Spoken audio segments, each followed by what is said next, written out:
Baker is a member of Tribunal Tweets. Tribunal Tweets is a volunteer collective of citizen journalists who are dedicated to open justice in the UK. It is a working team of about 10 women.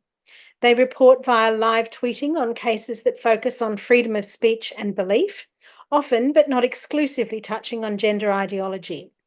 Formed in 2020 to cover the fitness to practice hearings of Dr. Helen Webberley and her husband, Dr. Michael Webberley, for running an offshore gender and hormone clinic.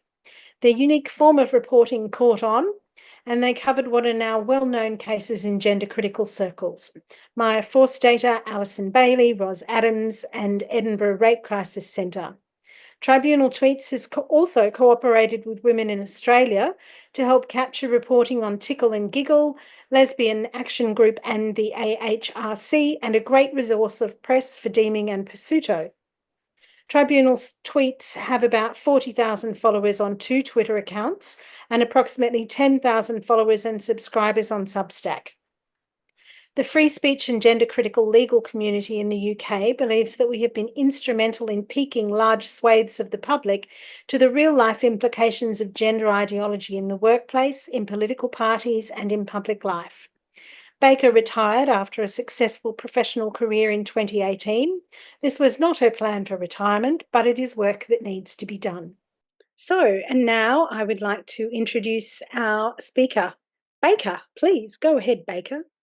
Hi, I'm going to do the, oh my God, can I share my screen moment, right? So I was struck by a couple of things Megan was saying about women's groups and working together. And we at Tribunal Tweets are an all-female team, even though one of our original founders was a man, is a man. He had to drop out because he came under pressure, too much pressure at his work. And so we are a team of women, and we work hard at being non-hierarchical and making kind of consensus-based decisions about what we're going to cover, because unfortunately, there's more to do than we have the people or the bandwidth to deal with. So I think Janet got in most of my facts and figures, but I'll put them up here. We raise money to pay legal expenses, to pay for our IT, because our body of work is now, digital work is now so extensive. I've got it backed up with 3 different providers. Because we're terrified of denial of service attacks and losing all of our history. I have been part of Tribunal Tweets since the beginning, so I did cover the tribunals of the Webberleys, and it was a real, I mean, I knew it was bad, but it was hard to confront the evil that we saw in that case. Everybody in Tribunal Tweets, we tend to work to our strengths, right? We can all type pretty fast, but we have someone who considers it her mission in life to find the press on the cases that we cover. And if you're interested in what's being said about the Sandy Peggy case, we're now on our 2nd page of links to all of the press reporting and stuff. There was a very startling intervention yesterday, which I'll come to, and it may mean we might not have to go back for the second half. So what do we do in England and Wales? Because of course, you know, we have sort of devolved governments, so there's different rules in different places. We tell the court and the parties we're going to tweet. And on occasion, we've had to stand up and argue with the judge. We've never been banned in England and Wales, but a couple times in Scotland, we've had our reporting restricted because the law is somewhat different there. Our barrister, the barrister that works with us, is keen for us to actually have to go to appeal in Scotland at some point. But we're like, you know, that sounds like £20,000 and a whole lot of work that we're not really sure we want to invest, but we'll see. We report what we hear, so winning cases, losing cases, witnesses who reflect well on themselves, witnesses who make themselves look stupid. It's not exactly a transcript because the art is in the edit, the mental edit as you go along. So, for example, Naomi Cunningham is one of the best barristers practicing, and her favorite noise phrase is, "Would it be fair to say that?" Right? So I never now type, "Would it be fair to say that?" I just wait until she actually starts the question, right? And also occasionally we'll comment on, okay, now they're faffing in the bundle and stuff like that. But really our focus is on the key questions and the key evidence. And sometimes submissions, so that's like when the lawyers stand up to argue their case at the end, can be very interesting. But it's the hardest to cover because they're not actually having to look at papers. They don't have the pause between the question and the answer, that kind of stuff. So we beg them in advance for their skeleton arguments, and that can be helpful. We don't interject our opinions. You don't actually have time when you're trying to do this. I think we all feel the same way. It goes in your ears and kind of out your fingers. And occasionally, do we make mistakes? Yes, the infamous "I did not say that" becomes "I said that," or I say that, right? So we do miss out stuff. If we feel like it's more than a couple of words, you're like, "Oh my God, I was worried about how to spell something, and so I missed the last question and answer." We tell people that. We don't interact with our followers on X. We don't comment. We don't retweet. We don't like other people's tweets. And we don't respond to DMs unless they're business. It was a decision that we made in the beginning, and it's been very good because our defense, we can save the straight face to the court. Obviously, based on what we cover, we have a point of view, but our work is fair and balanced and objective, and we are not a campaign group. So, and I know, I think the Sandy Peggy case has probably burnt through in Australia as well. If it hasn't, go take a look at our Substack. I think it's the featured article in the center of our Substack. So it's just Tribunal Tweets on Substack. You can find us easily. Hang on a second. No, that's my own thing. But it's just been the most astonishing thing. So first thing, I am not a lawyer, right? I spent a lot of time with lawyers in my professional life, but so I'm going to try not to give you any legal opinions. I can, it's like my impressions and stuff. So what happened? A nurse objected to a trans woman doctor using the female changing room for the A&E department. The doctor filed a complaint of harassment. The nurse was suspended. The investigation has gone on for 15 months, not yet concluded. They asked her to return on different shift patterns. It's the usual, we all bow down to the god of trans, right? If a trans person said it, it must be true. There are, I think we're going to find, if the documents get produced, there's a smoking gun. The head consultant in the A&E department wrote to people and said, our full support is with the doctor. This is before there was any investigation. So it's all the usual stuff. It's basically the organizational processes breaking down, right?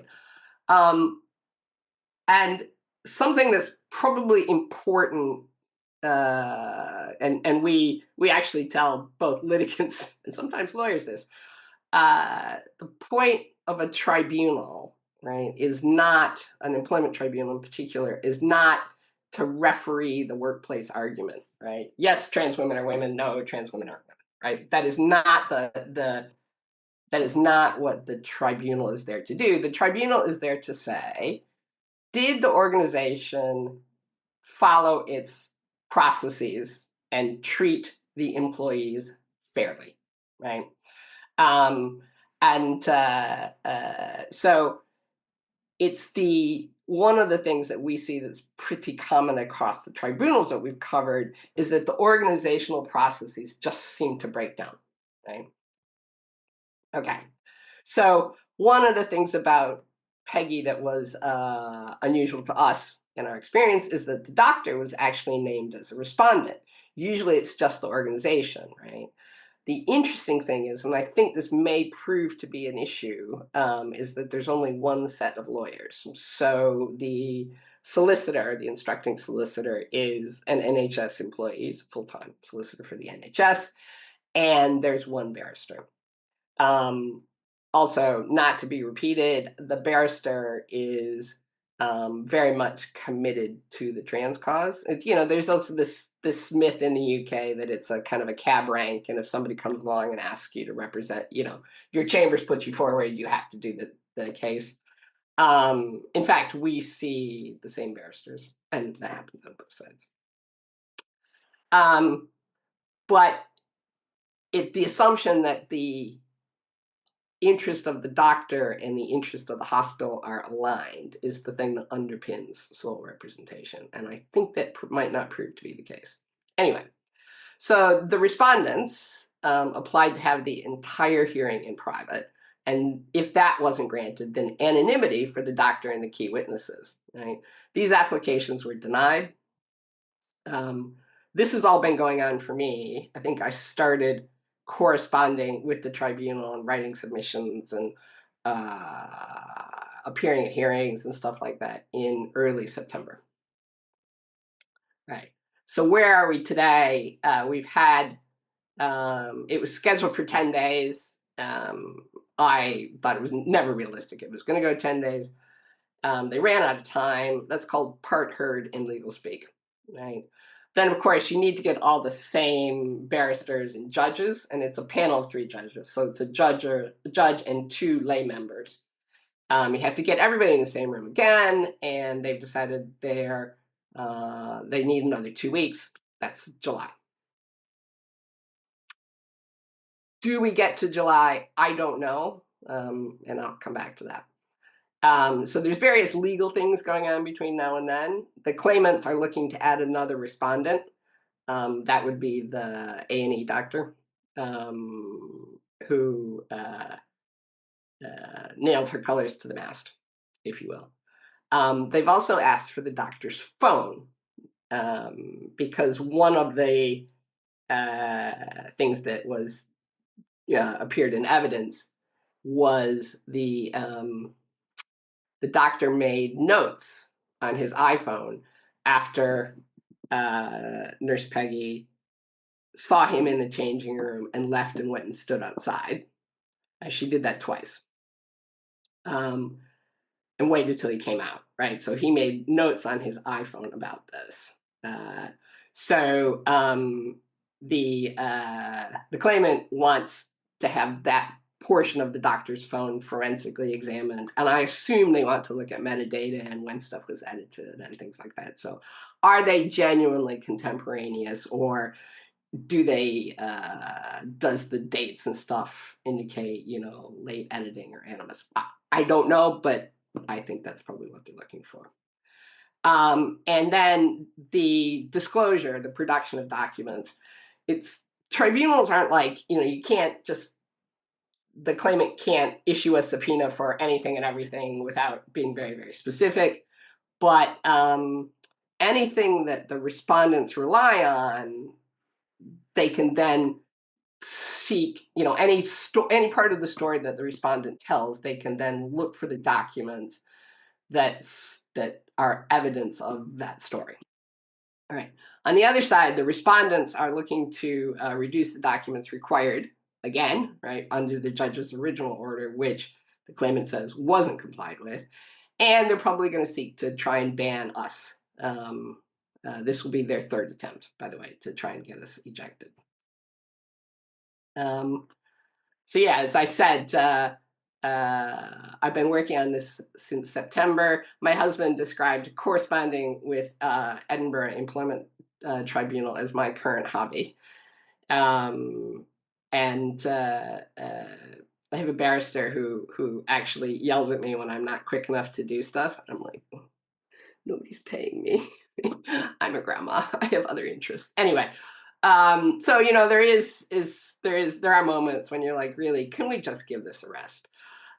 So we did have to make a formal application to live tweet, and we did that, and it was successful.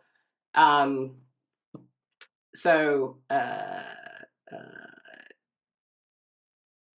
couple, I did mention this before, it's not to referee the argument, but are we treating our employees fairly?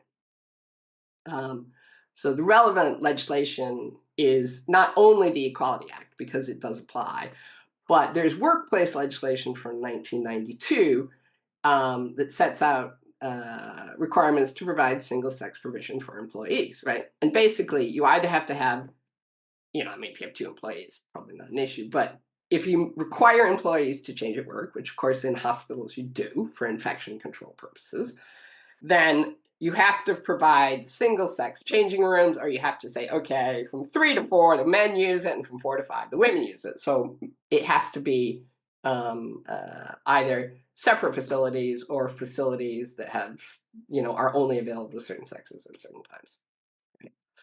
So again, anybody who's on Mumsnet, which also follows us pretty closely, I am not a lawyer. Sandy's evidence was direct, but her direct evidence and her cross-examination, that's what XX means in tribunal tweet speak, was really hard for us to listen to.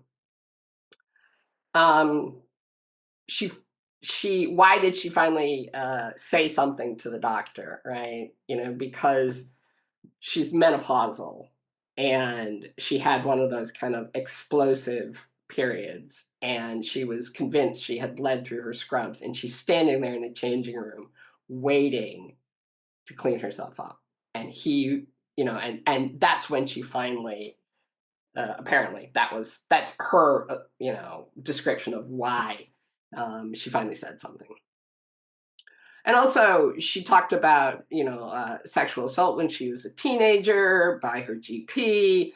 And, you can go read the stuff in the Substack, in the threads that are all linked from the Substack. But it's had tremendous burn through in Scotland and the UK. And I was up in, the tribunal was held in Dundee, and I was up there. I think I was up there for 6 days. I went 3 days one week and 3 days the next week. And like even the bartender in the hotel was talking about it, right? And the young and the woke, well, you would think younger and woke, but there were 9 representatives of the press there on the first morning. And it was the BBC Scotland, the Daily Mail, various Scottish papers, other parties, other big bloggers and stuff.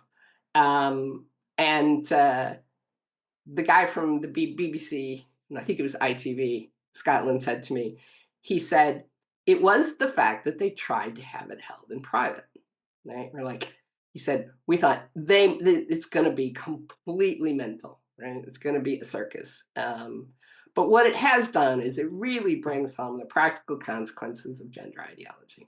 Right? So,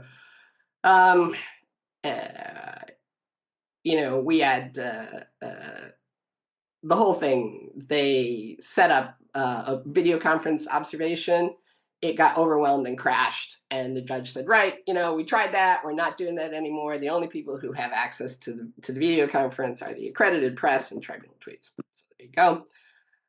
We had 20 million tweet impressions over the 2 weeks. We're not positive that's a record. We won't be verified on X, so we don't have access to the good analytical tools. There's practical reason we don't want to be verified. It's because we could write long form tweets, right? And we think the beauty of our method is the staccato question and answer that you get from the 280 character limit. Okay, so what happened? I was going to say we had yesterday, the Equality and Human Rights Commission, which is the equality regulator in Britain, publicly wrote to the CEO of NHS 5, which is the hospital trust, and to the health minister for Scotland, because health is a devolved matter, and said, we are the equality regulator, and we want to remind you about your duties under the Equality Act and the workplace legislation, quoting the legislation, and they copied it to the First Minister. And Elaine, who's actually Scottish, I will do an explanation on my accent in a minute. The thing is just gone. It is the topic of conversation, as I said, in Scotland. And they finally cornered the First Minister in kind of First Minister's questions. And then he got door stopped outside, and he just looks like a deer in the headlights.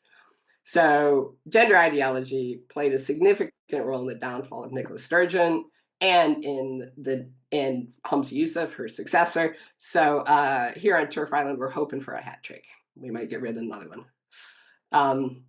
And I think the EHRC intervention, it's not a legal intervention, but the public spanking is the only word for it, of the NHS and the government in Scotland may force them to make an offer to settle. But now I'm coming back to there's only one set of lawyers, right? And as much as the trust might want to settle, I would be very surprised if the doctor would want to settle, because one of the things that the claimant would almost certainly ask for is a public apology from both parties, and single-sex provision ruthlessly enforced at that particular trust.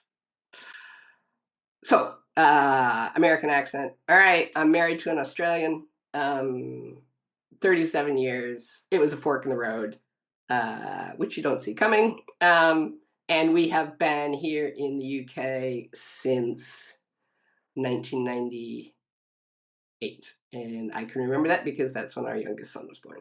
All right, thank you. That was amazing. Thank you so much. I've been sitting here entranced. Thank you so much, Baker.